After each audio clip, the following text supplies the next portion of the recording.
እንደምን አላችሁ? እኔ አለው እግዚአብሔር ይመስገን ደህና ነኝ። ዛሬም በጠቃሚና በአዲስ ፕሮግራም በድጋሜ ተገናኝተናል።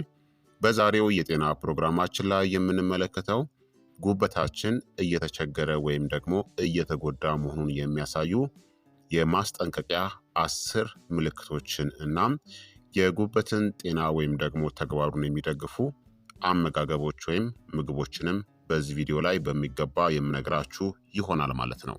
ይህ የጤና ትምህርት ታዲያ ለበርካታ ሰዎች እንዲደርስ ሁላችሁም በቅንነት ላይክና ሼር በማድረግ ሌሎችንም አስተምሩ አሳውቁላለሁኝ። ጥያቄ ካላችሁ ጥያቄያችሁን በኮመንት ላይ አስፍሩልኝ። በቀጥታ ወደ ጤና ትምህርታችን የማልፍ ይሆናል። ጉበታችን በርካታ ዋና ተግባራትን ለሰውነታችን ያከናውናል። ጎጂ የሆኑ ነገሮችን ከሰውነት ማስወገድ፣ የስብ የፕሮቲንና የካርቦሃይድሬትስ ሜታቦሊዝም ላይ፣ የሐሞት ምርት ላይ፣ ግላይኮጅንን፣ ቫይታሚኖችን እና ማዕድናትን ማከማቸት፣ የደም ስኳር መጠንን መቆጣጠር፣ ደምን የሚያረጋጉ ነገሮችን ማዋሃድ፣ ኮሌስትሮልን እናም ስብን ለማጓጓዝ የሚያስፈልጉ ልዩ ፕሮቲኖችን ማምረት፣ የቆዩ ቀይ የደም ሴሎችን መስበር፣ አሞኒያን ወደ ዩሪያ መለወጥ፣ ሆርሞኖችን መቆጣጠር፣ የበሽታ መከላከያ ስርዓትን መደገፍ፣ ኃይልን ማከማቸት እናም መልቀቅ፣ የፕላዝማ ፕሮቲን መጠንን መጠበቅ፣ መድኃኒቶችን ማቀናበርና ንጥረ ምግቦችን ወደ ጥቅም ላይ ሊውሉ የሚችሉ ቅርጾች መለወጥ ያሉ በርካታ ስራዎችን ያከናውናል። ታዲያ ጉበታችን ግን እነዚህን ነገሮችን ለማድረግ ሲቸገር ወይም ደግሞ እየተቸገረ ለመሆኑ የሚያሳዩ ዋና ዋና ምልክቶች አሉ ማለት ነው። ጉበታችን ከመጠን በላይ ጫና ውስጥ እንዳለ፣ ኢንፍሌምድ እንደሆነ ወይም ሰውነታችንን በትክክል ማጽዳት ወይም ደግሞ ዲቶክሲፋይ ማድረግ ካልቻለ ሊያሳያቸው የሚችለው 10 ማስጠንቀቂያ ምልክቶችን እነግራችኋለሁኝ። አንደኛ፣ ስር የሰደደ ድካምናም የኃይል እጥረት ነው። ጉበታችን ሊዳከም ሲል መርዛማ ነገሮች ተጣርተው ከመውጣት ይልቅ በደም ውስጥ ይከማቻሉ። ይህም የሰውነታችንን ስርዓቶች ከመጠን በላይ በመጫን ሜታቦሊዝማችን ጠንክሮ እንዲሰራ ያስገድደዋል። ውጤቱም ሙሉ ሌሊት ካረፍን በኋላም እንኳን የማያቋርጥ ድካም፣ የአእምሮ ግራ መጋባትናም ዝቅተኛ የኃይል መጠን ይከሰታል። ሁለተኛ፣ የቆዳ ወይም የአይን ቢጫ መሆን ነው፣ ጃውንዲስ የምንለው። ጃውንዲስ የሚከሰተው ቀይ የደም ሴሎች በሚበላሹበት ጊዜ የሚመረተው ቢሊሩቢን የተባለ ቢጫ ቀለም ያለው ንጥረ ነገር ጉበት በትክክል ማቀናበር ሲያቅተው በሰውነት ውስጥ ሲከማች ነው። የቆዳ የአይን ወይም የጥፍር ቢጫ መሆን የጉበት ችግር ወይም የሐሞት ቱቦ መዘጋት ግልጽ ማስጠንቀቂያ ምልክት ነው። ሶስተኛ፣ የሆድ ህመም ወይም ደግሞ እብጠት ነው፣ በተለይ በቀኝ በኩል። ከቀኝ የጎድን አጥንት በታች ህመም ወይም የሞላ ስሜት መኖር የጉበት መቆጣት ወይም መስፋትን ሊያመለክት ይችላል። ጉበት ብዙ የነርቭ መጋጠሚያዎች የሉትም፣ ነገር ግን በውጥረት ውስጥ ሲሆን ጉበትን የሚከበው የጡንቻ ሽፋን በመለጠጥ ምቾት ማጣትን ሊያስከትል ይችላል። አራተኛ፣ ያልተጠበቀ ክብደት መጨመር ወይም ደግሞ ክብደት ለመቀነስ መቸገር ነው። የሰነፈ ጉበት ስብን፣ ስኳርን እናም ሆርሞኖችን በትክክል ማዋሃድ አይችልም። ይህ ደግሞ ጤናማ አመጋገብ ቢኖርም እንኳን ስብ እንዲከማች ያደርጋል፣ በተለይም በሆድ ዙሪያ። ኢንሱሊን ሬዚስታንስ እናም በጉበት ውስጥ ስብ መከማቸት ወይም ፋቲ ሊቨር ዲዚዝ ክብደት መቀነስን የበለጠ ከባድ ያደርገዋል። አምስተኛ፣ የምግብ መፈጨት ችግሮች ነው። የሆድ መነፋት፣ ማቅለሽለሽ ወይም የምግብ አለመዋሃድ። ጉበት ስብን ለመፍጨት ሐሞትን ያመርታል። የሐሞት ፍሰት ከቀነሰ የምግብ አለመዋሃድ፣ ማቅለሽለሽ፣ የሆድ መነፋት ወይም የምግብ ፍላጎት ማጣት ሊሰማችሁም ይችላል። ቅባታማ ምግቦች ምልክቶቹን ሊያባብሱ ይችላሉ እናም በደንብ ባልተፈጨ ስብ ምክንያት ሰገራ ፈዛዛ ወይም ቅባታማም ሊመስል ይችላል። ስድስተኛ፣ ጠቆር ያለ ሽንትናም የፈዘዘ ሰገራ ነው። ጠቆር ያለ ሽንት የሻይ ቀለም የሚመስል እናም ቀላል ወይም የጭቃ ቀለም ያለው ሰገራ የቢሊሩቢን አለመመጣጠን ምልክቶች ናቸው። ጉበት ቢሊሩቢንን በትክክል ማቀናበር ሲያቅተው በሰገራ በኩል ከመውጣት ይልቅ ወደ ሽንት ውስጥ ይገባል። ይህም ሽንቱን ያጨልመዋል። ሰገራው ደግሞ ፈዛዛ ይሆናል። ሰባተኛ የቆዳ ማሳከክናም የቆዳ ሽፍታ ነው። የሐሞት ፍሰት በመቀነሱ ምክንያት የሐሞት ጨው ወይም ደግሞ ባይል ሶልት በቆዳ ስር ሲከማች የማያቋርጥ ማሳከክን ሊያስከትል ይችላል። ጉበት መርዛማ ንጥረ ነገሮችን ማስወገድ ሲያቅተው ሌላኛው የመርዛማ ማስወገጃ አካል የሆነው ቆዳ ይህን ስራ እንዲረከብ በመገደዱ የቆዳ ሽፍታ፣ መድረቅ ወይም መቅላትም ሊከሰት ይችላል። ስምንተኛ የእግር ወይም የቁርጭምጭሚት እብጠት ነው። የጉበት ችግር ፈሳሽ ማቆየት ወይም ደግሞ ኢደማን ሊያስከትል ይችላል። በጉበት በኩል ያለው የደም ፍሰት ሲታገድ በደም ስሮች ውስጥ ግፊትን ይጨምራል። ይህም በታችኛው እግሮች ላይ እብጠትን ያስከትላል። ይህ የጉበት ጠባሳ ወይም ደግሞ ሲርሆሲስ ወይም በደም ስር ላይ ያለው ግፊት መጨመር ፖርታል ሃይፐርቴንሽን የመጀመሪያ ምልክት ሊሆን ይችላል። ዘጠነኛ በቀላሉ መቁሰልና ደም መፍሰስ ነው። ጉበት ደምን ለማርጋት አስፈላጊ የሆኑ ፕሮቲኖችን ያመርታል። ሲጎዳ እነዚህ ፕሮቲኖች ይቀንሳሉ። ይህም በጥቃቅን ጉዳቶች ወይም ደግሞ ከአፍንጫ የሚመጣ ደም መፍሰስ እንኳን በቀላሉ ለመቁሰል ወይም ደም ለመፍሰስ ያጋልጠናል። አስረኛ የአእምሮ ግራ መጋባት ወይም ደግሞ የማስታወስ ችግሮች ሄፓቲክ ኢንሰፈሎፓቲ የምንላቸው ይከሰታል። እንደ አሞኒያ ያሉ መርዛማ ንጥረ ነገሮች በትክክል ሳይጣሩ ሲቀሩ አንጎልን በመድረስ የአስተሳሰብ ችሎታ ላይ ተጽዕኖን ያሳድራሉ። ይህ ደካማ ትኩረት፣ ግራ መጋባት፣ የስሜት መለዋወጥ ወይም መርሳትን ያስከትላል። ከባድ በሆኑ ጉዳዮች ላይ ግራ መጋባት ወይም እንቅልፍ ማጣትንም ሊያመጣ ይችላል። ታዲያ መቼ ሕክምናን ማድረግ አለባችሁ? እነዚህ ምልክቶች በተለይም ጃውንዲስ ወይም የቆዳ ቢጫ መሆን ወይም የአይንም ሊሆን ይችላል፣ የሆድ እብጠት፣ የማያቋርጥ ድካም ወይም ደግሞ ጠቆር ያለ ሽንት በአንድ ጊዜ ከታዩ የህክምና ግምገማ ማግኘት በጣም አስፈላጊ ነው።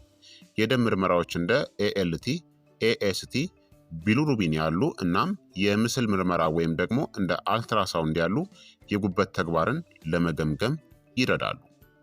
ታዲያ ጉበትን በተፈጥሮ ለማጽዳትና ለመደገፍ ደግሞ የሚረዱ ምግቦችና ጥሩ ልማዶች አሉ። እነዚህን እነግራችኋለሁ። አንደኛ ነጭ ሽንኩርት ነው። ነጭ ሽንኩርት መርዛማ ንጥረ ነገሮችን ለማስወጣት የሚረዱ የጉበት ማጽዳት ኢንዛይሞችን ያነቃቃል። የጉበት ሴሎችን ከጉዳት የሚከላከሉ የሰልፈር ውህዶችን እንደ አሊሲን እናም ሴሊኒየምን ይዟል። ሁለተኛ ቅጠላማ አትክልቶች ናቸው፣ እንደ ስፒናች እና የቀይ ስር ቅጠል። እነዚህ በክሎሮፊል የበለጸጉ በመሆናቸው በደም ውስጥ ያሉ ከባድ ብረቶችና መርዛማ ንጥረ ነገሮችን ለማስወገድም ይረዳሉ። እንዲሁም የሐሞት ምርትን በመደገፍ የስብ መፈጨትን እናም ጉበትን ማጽዳትንም ያሻሽላሉ። ሶስተኛ እርድ ነው። በእርድ ውስጥ ያለው ዋና ውህድ ኩርኩሚን የጉበትን መቆጣት በመቀነስ የጉበት ሴሎችን እድሳትን ያበረታታል። በተጨማሪም የሐሞት ፍሰትን ያሻሽላል እናም የስብ ሜታቦሊዝምንም ይረዳል። አራተኛ ቀይ ስር እናም የቀይ ስር ጭማቂ ነው። ቀይ ስር ለጉበት ማጽዳት የሚረዱ አንቲኦክሲዳንት የሆኑ ቤታላይንስን በውስጡ ይዟል። መርዛማ ንጥረ ነገሮችን እንዲበሰብስና እንዲወገድም ይረዳል። በጉበት ውስጥ ያለውን የስብ ክምችትንም ይቀንሳል፣ እንዲሁም የደም ፍሰትንም ያሻሽላል። አምስተኛ ሎሚ እናም ላይም ነው። በሎሚ እናም በሌሎች የሎሚ ፍራፍሬዎች ውስጥ የሚገኘው ቫይታሚን ሲ እናም ሲትሪክ አሲድ የጉበትን የተፈጥሮ ኢንዛይሞች በማነቃቃት መርዛማ ነገሮችን በቀላሉ ወደ ውሃ ውስጥ የሚሟሙ ንጥረ ነገሮች እንዲለወጡ ይረዳል። ጠዋት ላይ ለብ ያለ የሎሚ ውሃ መጠጣት ቀላል የዕለት ተዕለት የጉበት ድጋፍ ልማድ ነው። ስድስተኛ አረንጓዴ ሻይ ነው። አረንጓዴ ሻይ የጉበት ሴሎችን የሚከላከሉ እናም በጉበት ውስጥ ስብ እንዳይከማች የሚቀንሱ ካቴኪንስ የተባሉ አንቲ ኦክሲዳንቶችን ይዟል። በመደበኛነት መጠቀም የጉበት ጉዳትና የጉበት መቆጣት ምልክቶችን ለመቀነስም ይረዳል። ሰባተኛ አቮካዶ ነው። አቮካዶ ጤናማ ስቦችና ግሉታቲየን የተባለ ኃይለኛ አንቲ ኦክሲዳንት ወይም ደግሞ ንጥረ ምግቦችን ይዟል። ይህም ጉበት መርዛማ ነገሮችን እንዲያስወግድ ይረዳል። ኮሌስትሮልን ለማመጣጠንና ከስባማ ጉበት በሽታም ለመከላከልም ይረዳል። 8ኛ የወይራ ዘይት ነው። በቀዝቃዛ መንገድ የተጨመቀ የወይራ ዘይት ኮልድ ፕረስድ ኦሊቭ ኦይል ሐሞት እንዲመረት የሚረዱ እናም የጉበትን ውጥረት የሚቀንሱ ጤናማ ስቦችንም ይሰጣል። በጉበት ህብረ ህዋስ ውስጥ ያለውን መቆጣትናም የስብ ክምችትንም ለመቀነስ ይረዳል። 9ኛ የክሩሲፈረስ አትክልቶች ናቸው። እንደ ብሮኮሊ፣ አበባ ጎመን እናም ብራሰልስ ስፕራውት። እነዚህ አትክልቶች ጉበት የማጽዳት ኢንዛይሞችን እንዲያመርት የሚረዱ ግሉኮሲኖሌትስ በተባሉ ውህዶች የበለጸጉ ናቸው። እንዲሁም ስባማ ጉበትንና የጉበት ካንሰር አደጋንም ይቀንሳሉ። 10ኛ ፖም ወይም ደግሞ አፕል ነው። ፖም በፔክቲን እናም በአንቲኦክሲዳንቶች የበለጸገ ሲሆን ወደ ጉበት ከመድረሳቸው በፊት የምግብ መፍጫ ስርዓትን በማጽዳት ከባድ ብረቶችና መርዛማ ንጥረ ነገሮችን ለማስወገድ ይረዳል። ስለዚህ እነዚህ ምግቦች የጉበትን የማጽዳት ሂደትን ይደግፋሉ ማለት ነው። ታዲያ ለጠንካራ ጉበት የሚረዱ ጤናማ ልምዶችን ልንገራችሁ። 1ኛ በቂ ፈሳሽን መጠጣት አለባችሁ። ፈሳሽ እንግዲህ መርዛማ ነገሮችን ለማስወገድናም የኩላሊትና የጉበት ማጽዳት መንገዶችን ለመደገፍ በየቀኑ በቂ ውሃን ጠጡ። ጠዋት ላይ ሎሚ ያለው ለብ ያለ ውሃ በተለይ ጠቃሚ ነው። 2ኛ አልኮል እናም የተቀነባበሩ ምግቦችን ደግሞ መገደብ ነው።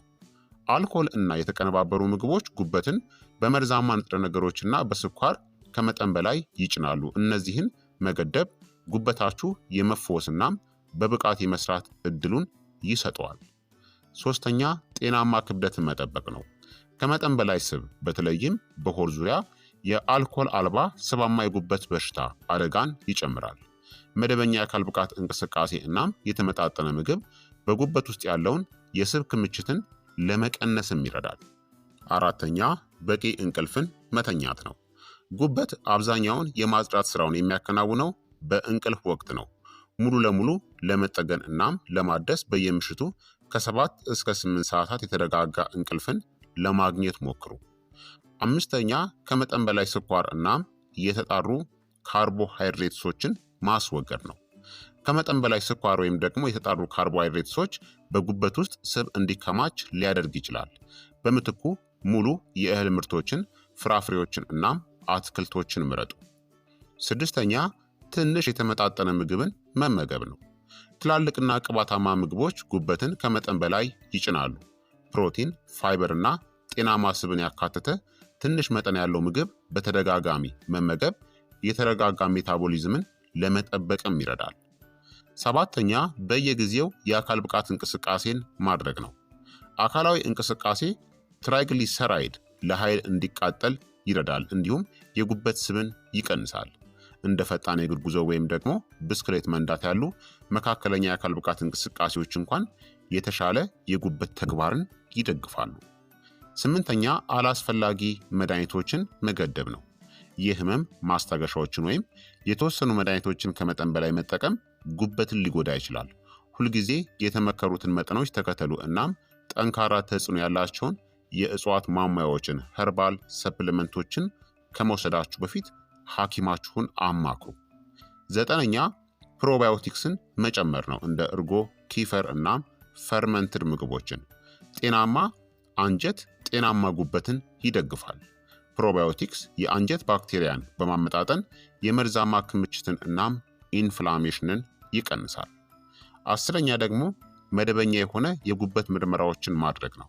በተለይም አልኮል ከጠጣችሁ፣ መድኃኒት ከወሰዳችሁ ወይም ለስባማ ጉበት አደጋ የሚያጋልጡ ነገሮች ካሉ በየጊዜው የጉበት ኢንዛይም ምርመራዎችን ማድረግ ችግሮችን ቀደም ብሎ ለማወቅ ይረዳችኋል።